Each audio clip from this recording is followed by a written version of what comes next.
All right, got the radio all done, got it recapped. I painted the case. I'm thinking of using a textured paint for the final couple layers. It's just the flat black. I've been wanting to try the texture and see how it comes out. I touched up the chrome with some chrome paint on the bezel here. And as you look, when I turn it on, the meter light comes on, but it sticks, so I am going to replace that.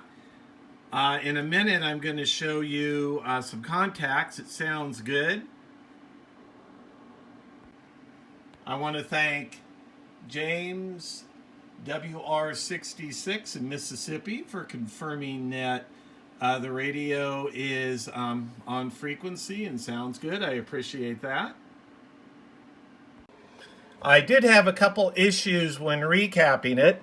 This is actually looking in my Road Talker radio, which is the exact same board, but I don't want to crack open the Cobra radio to show you this. But the problem I had was on these two capacitors. If we go over to the other side of the board, and let me find them. Let's see.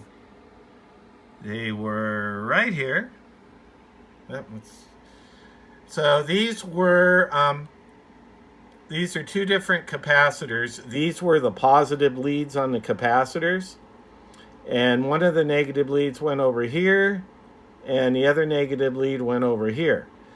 And if you hold the board up to the light, you can see all the traces. And on this one, I didn't see any traces. All I could see was a surface mount right here. So I'm guessing it was bridging, the capacitor needed the bridge from here to here, but it was too far to reach. So they put in two capacitors and linked the positive leads here together. So what I did was I fed them through. There were no surface contacts on here. So I just did a solder between the two of them. I put a little wire between the two and soldered them together. And I'm assuming that would work. If someone has more experience, which I'm sure you do than me on soldering or on working on CB radios, I'd love to hear if that's a correct assumption. All right, so the radio is performing very well. It appears to be on frequency. Before I was coming back over here, I tried some DX. I talked to Maine, so I can't get any farther than in the United States than Maine from where I am. And like I said, I'm getting great reports on it. Two issues I still have with it. First one is I need to replace the meter here. It sticks, as you can see. And I went in here. There's two screws on both sides of the faceplate, and there's another screw that holds the circuit board behind the faceplate here on. And when I removed those 5 screws, it started to swing out. You have to take all the knobs off. But it was sticking on this side.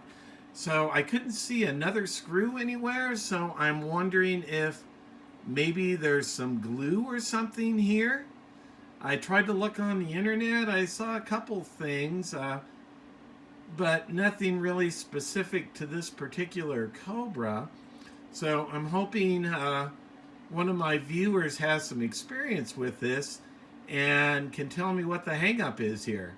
Because I don't want to break anything. I don't want to force anything. So I would like to know why it's still not coming off.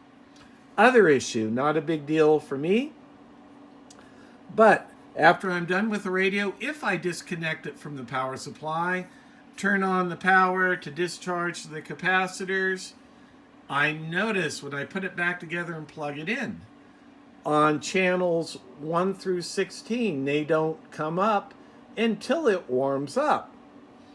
And I did a little playing around with it, and what it'll do, 16 will come up, and then about 5 seconds later, 15, then 14, then 13.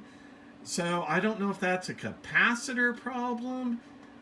Is that related to where I lost the surface mount? Should I not have, should those be connected to somewhere else on the board, even though I didn't see a trace? I'm not sure. So, other than that, if you just leave it in here and plugged in, even if I turn off my power supplies, as long as the radio still has a charge in the capacitors, everything works great. So I don't know, like I said, is that a capacitor problem or is that a problem somewhere else on the radio? I guess what I'll have to do is go through with my test meter and try and figure it out. But like I said, I'm keeping this radio. As long as I just leave it here and plugged into my power supplies, I'm good to go. So I'm not going to worry about it. But I would like to try and figure that out. But I'm very happy with how this turned out. Like I said, I only paid $46 for this radio. Ordering the caps I needed was around $13. And this really nice vintage mint Cobra microphone was $5. So, you know, for around $60, I have a really great sounding sideband radio, a nice old Cobra 146 GTL. So I probably will do another video when I order the meter here, and hopefully I get a couple comments or can figure out why the plate is not separating from the meter here. So I'd love to hear some comments on that and try to figure that out. So I think I'll finish the video out with a few contacts I made and kind of show you how it sounds. I wish I would have had my camera out about a half hour ago. I was, Sydney, Australia called me. They heard me out there talking, and I heard a call from Okinawa. So this radio really has good ears and transmits really well. I'm very happy with this radio. So let's go ahead and watch a few clips, and thanks for watching. 532 Arkansas, 595 Lake Tahoe, Nevada, waving.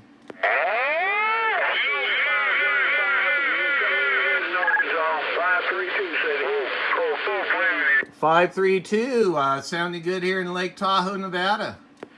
Well, you're sounding good here near Fort Smith, Arkansas. I'm about 25 miles east of Fort Smith, Arkansas.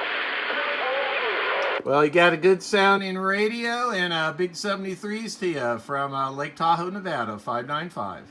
All right. CQDX, 595 Lake Tahoe, Nevada. Yeah, we hear you out here. You seem awful concerned about someone else's equipment.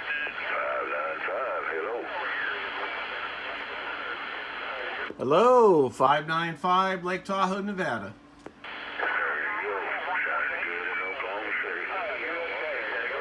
Oklahoma City, sounding good here in Lake Tahoe, Nevada. Nice, clean signal, good sounding radio. 73s to you, 595. Have a good day. And Okay, 01.